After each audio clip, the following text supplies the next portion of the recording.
Kaugnay ng masaganang pagbubunga ng mga taong magbabalik loob sa Diyos, patuloy na isinasagawa ng Iglesia ni Cristo ang pagbabautismo sa mga taong nagpasyang umanib dito.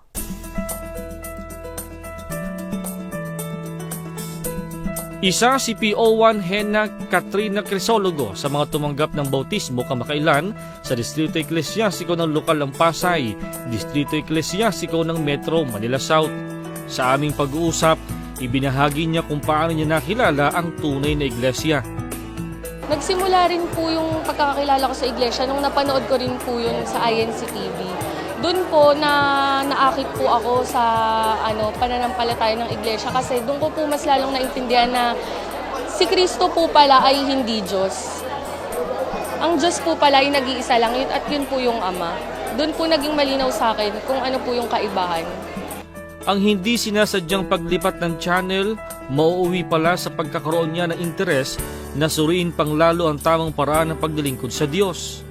Nung naakit po ako dun sa nalaman ko po na ang Diyos po pala ay ang Ama at hindi si Jesucristo, naghanap po ako agad ng pinakamalapit na kapilya sa amin. Nag-search po ako sa Google at lumabas po din yung lokal ng CAA namin. So, nagtanong-tanong po ako.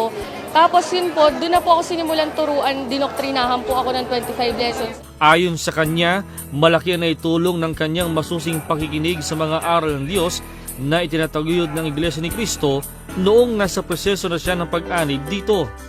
Buong puso ko po siyang hinarap at pinahalagaan ko po siya ng sobra kasi doon ko lang po nalaman lahat pala ng mga dati kong paniniwala. Mali po pala. Ngayon doon po sa akin naging klaro ang lahat tungkol sa lahat ng katotohanan na nasa Biblia po.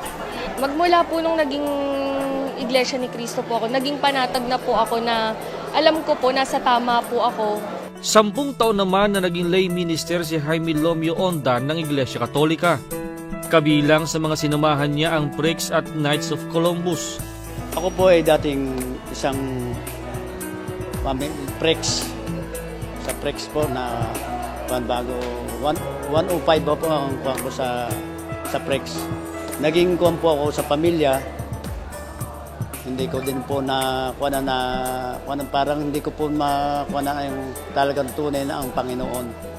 Katulad po ng ako ay tinawag din na naging isang lay minister, naging facilitator na po ako sa Katoliko eh. Parang wala nakikitang pagbabago ang aking tinuturuan.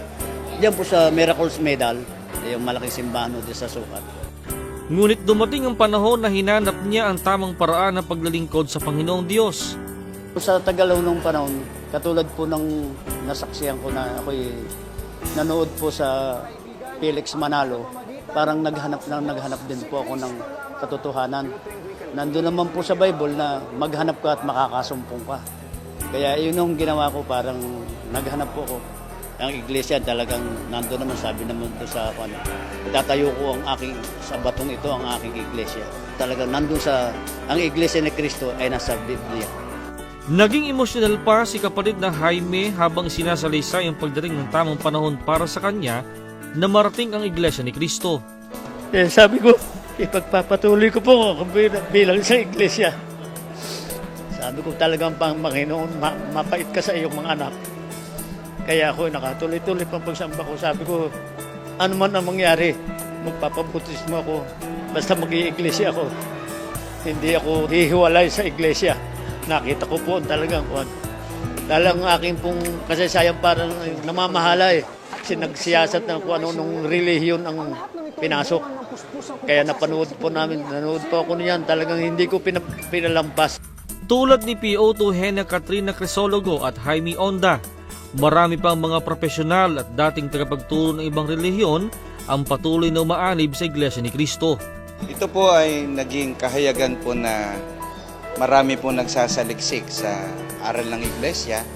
Dahil ang Iglesia hindi lamang sa Pilipinas, kundi pambuong daigdig. Ang totoo, kita naman nila kung ano ang aktibidad natin, hayag na maging sa hindi kaanib sa Iglesia. Ito ang naging para nakatawag ng pansin sa kanila para magsuri pa. Siya sa atin, ano ba talaga ang Iglesia? Sa kanilang pagsusuri, natamnan sila hanggang sa nagpasya po sila na umanib sa Iglesia. upang makatulong sa ibang tao na hindi pa kapatid sa iglesia. Ipinag-aanyaya rin nila sa kanilang mga kakilala, kaibigan at kaanak na hindi pa kaanib sa Iglesia ni Cristo ang aral ng Diyos na itinataguyod nito. Sisimulan ko po muna ito dun po sa mga kamag-anak ko na mas malalapit po sa loob ko. Ipapaliwanag ko po sa kanila na dumalo lang po sila, makinig sila. Dahil sisiguraduhin ko po pag nakinig po sila, malalaman din po nilang katotohanan at hindi na po sila kailangang pilitin. Magkukusang loob na po sila sa mga malalaman nila na katotohanan. Unang-una ho ako talaga sa unang-una, kukunin ko muna yung aking pamilya bago ako magkikayat ng iba. Dahil pag nakita ho nila yung na aking pamilya ay nandyan na, maaaring hindi na ho sila mag-aatubili. Sa pamamagitan ng media ay malaking maitutulong nito dahil sa hanggang sa mga tahanan po makapapasok po yung aral, doktrina ng iglesia na doon magiging aware sila. Ang totoo, sa distrito po namin, sa pangunguna ng tagapangasiwa namin, ay amin pong inihahayag, ipinamamahagi kung papaano sila magkakaroon ng access sa ating INC TV. Kung kailangan nila mag-download, ginagawa po namin yon. Kaya nga po, maging sa pamamahayag, pagkatapos nagbibiling kami kung saan sila pwede pang makapakinig, magpatuloy sa radio, sa TV, binabanggit po namin yon para patuloy silang magsuri sa mga aral na sinasampalatayanan sa Iglesia ni Cristo.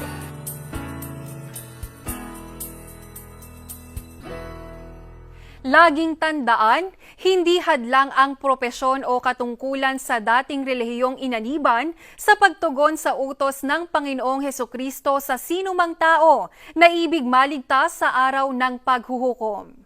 Para po sa mga patuloy na nagsusuri sa mga aral ng Panginoong Diyos sa loob ng Iglesia ni Cristo, inaanyayahan po namin kayo na ugaliing mag-tune in dito sa INC TV at subaybayan ang mga programa upang makatulong sa inyong pagsusuri. Para naman sa live streaming, mag-log on sa www.iglesianiccristo.net/INCTV o kaya ay mag-log on sa www.incmedia.org at i-click ang tab na INC TV Stream. Subaybayan din ang INC TV sa inyong mga gadgets sa pamamagitan ng mobile application. Mag-log on sa Google Play Store o Apple App Store, i-type ang INC TV at i-install ang INC TV mobile application na free of charge. Makinig din sa DZEM 954 kHz INC Radio. Saan man kayo naroon at anumang oras ay pakinggan at panoorin ang mga palatuntunan na sadyang inihanda para sa inyo. Patuloy kaming nag-aanyaya sa inyo upang alamin ang mga salita ng Diyos. Hindi po namin ito kailanman ititigil at sasarilinin dahil hangad po naming mga kaanib sa Iglesia ni Cristo na masunod ang tunay na kalooban ng Diyos at ng Panginoong Hesukristo saan mang panig ng mundo. Sumainyo po ang mga pangyayari kaugnay ng patuloy at puspusang pagpapalaganap ng mga salita ng Panginoong Diyos sa itanyag ang pagliligtas. Ako po si Kapatid na Sara Umelda, hanggang sa muli.